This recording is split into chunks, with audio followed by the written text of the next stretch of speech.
Welcome to another track guide for the 60 plus Racing Adventures GT3 series. This week at Phillip Island. Conditions on the screen, as you can see. This is a test session launched off the league page, so these should be the settings that you have in the race itself.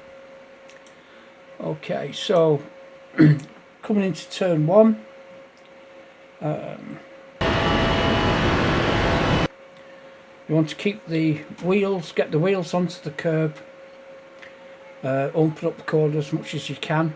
Where the curb turns, that's where I turn into the corner. On here I will turn into the corner, and immediately I've turned the wheel, I will come off the accelerator and just use a touch of brakes. What we want to do is we want to get the rotation in the car, but we also want to come out of the corner on the right hand side, which will set us up for turn 2, which is a left hand bend. So up on the curb, turning in now. Now we get the rotation in the car, keep it tight, and if you can see where the cursor is now, there's it looks like a little kink in the white line. I use that as a reference. I turn just before that. On this turn it's a 180 degree bend. I like to keep as close as I can to the inside curb. On the outside it is so easy to get dragged off the for your car to go off the track, get onto the grass, and then you've lost it completely. Also, of course, if you keep to the inside, you can't be dive bombed. So, and this car down to third gear on this turn, balancing it with the brake and the throttle, as you can see. Then back to throttle early now, and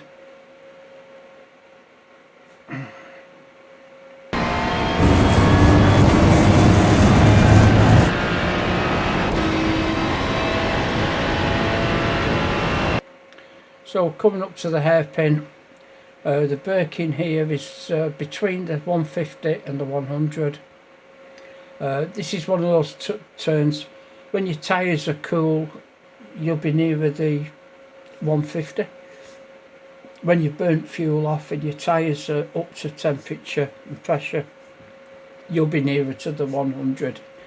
In the first couple of laps, when your tyres are cool, it's better to brake earlier than later. Let's go into here. Down to first gear, and we need to go for a late apex, so we want to be apexing here, and then we can go back to throttle nice and early. And we've got another hairpin bend following straight away here, so we've got enough time to come over to the right hand side of the track. I use the end of the curb there. That's my reference. So I will drop back down to second gear there, brake, and then turn in. And here it's a very, very late apex. It's behind this marshal post here. So let's have a look. We'll just do it in slow motion. Braking now and round, and we want to be around about here. That's it. And then back to throttle. And here we will very fast through the S bends.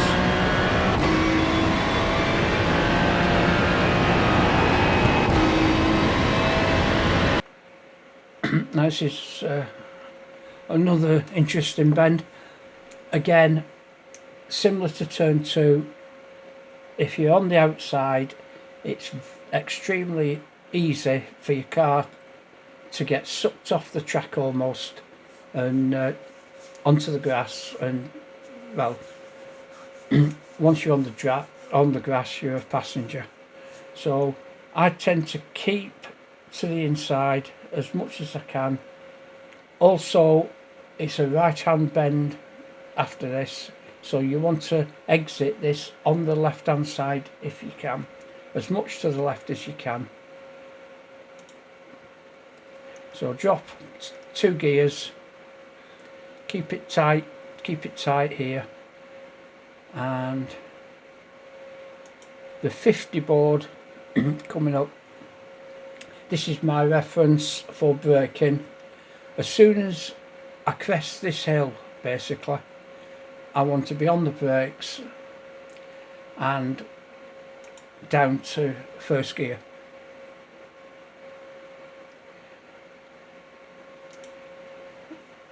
I use first in this car. Some cars it's second gear easily, but this car tends to be a bit of a higher gear. So for instance in the Corvette, it's definitely second gear. That seems to have a very low first gear. Anyway, you want to keep it very, very tight to the curbing here, and you don't want the car to track out onto the left hand side, because as soon as we get through this corner and we go back to throttle, we want to be on the throttle all the way to turn 1. If you track out here, if you go too fast in this corner and you track out, the left hand bend coming up, let's just move through it. Boom. Let's stop. Bang. This left hand bend here, if you're on that side of the track, you will lose so much speed from here to there that your speed, your time lost here, it'll just be multiplied all the way down the straight. So try to keep to the right hand side as much as you can. Open up this corner, so important. Keep it through.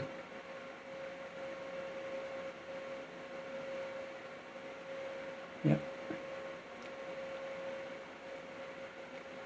Now this turn here in the curb again here, I use as a reference for my turning for this, and it works quite handy. So I'll just turn in now, and you'll come onto this curve and then track out onto that curve, and there's a lap of Phillip Island. So I'll take that off and I'll give you a lap at racing speed.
So there we go, a lap of Phillip. I hope that helps you, and good luck in the race. Just a point regarding the which car's best and all this business. I think unless you're an absolute alien, then just drive the car you like. Just drive the car you're comfortable in. This week I drove all 11 cars. I basically set myself a challenge, not a challenge, but a task of, I did 5 laps in every car. Now, bear in mind and take into consideration that first of all, it's quite a while since I raced GT3 cars regular, and also I've only really raced the Porsche, Ferrari and McLaren. So all the 8 other cars I've not got much seat time in them at all. But after saying that, there was not a lot to choose between them all. This wasn't the fastest car. I mean, not much in it, but this wasn't the fastest, but obviously it's not the slowest. I think, just like I say, unless you're an alien, just drive the car you like, and stick with that car. The more seat time you have in the car, the better you'll become. Anyway, I hope that's helpful to you, and if I get a chance, I'll do one next week.